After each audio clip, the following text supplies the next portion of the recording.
குற்றமற்ற கோபாலர்கள் குலத்தில் பிறந்த செல்வ சீமாட்டி நமது தோழி. குணசீலர்களுடைய பரம்பரை. பசுக்களும் கன்றுகளும் இங்கே ஜீவனை குறிக்கிறது. அதை மேய்ப்பவன் இறைவன், நம்மை கண்காணிப்பவன். அப்படிப்பட்ட இடையர் பரம்பரை.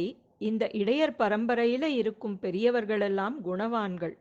வீரப்பரம்பரையாம். பசு கூட்டங்களை நல்ல முறையில மேய்த்தவர்கள், அதாவது தமது ஆன்மாவை நல்ல முறையில் வழிநடத்தி சென்ற குணவான்கள். புகழ்மிக்க அப்படிப்பட்ட ஒரு குடியில பிறந்த ஸ்வர்ண கொடி போன்றவள் நமது தோழி. இவளே ஒரு பாகவத பெண். மயில் போன்ற சாயலும் மெல்லிய இடையும் கொண்ட அழகி. மயிலும் பாம்பும் கூட பெருமாளிடம் மிகுந்த அந்யோன்யம் உடையவை.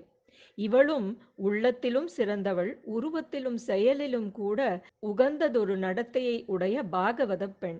எத்தகைய குணவானும் சிறப்புடையவனும் சமயத்துல மோக மாய வலையில சிக்குவத போல சிறந்த புகழுடைய இந்த பெண்ணும் தூங்குகிறாளே. கண்ணனின் கார்மேக வண்ணனின் பெயரை பாட கேட்டும் நித்திரை கொண்டுள்ளாயே. அசையாமலும் பேசாமலும் இருக்கும் செல்வ சீமாட்டியே, இந்த உறக்கம் தகுமா? இனி துயில் எழுதலே முறை என்றோ என்று உணர்த்தறாங்க. எழுவோம், பாசுரம் பாடி நிறைவு செய்வோம். ஆண்டாள் திருவடி சரணம்.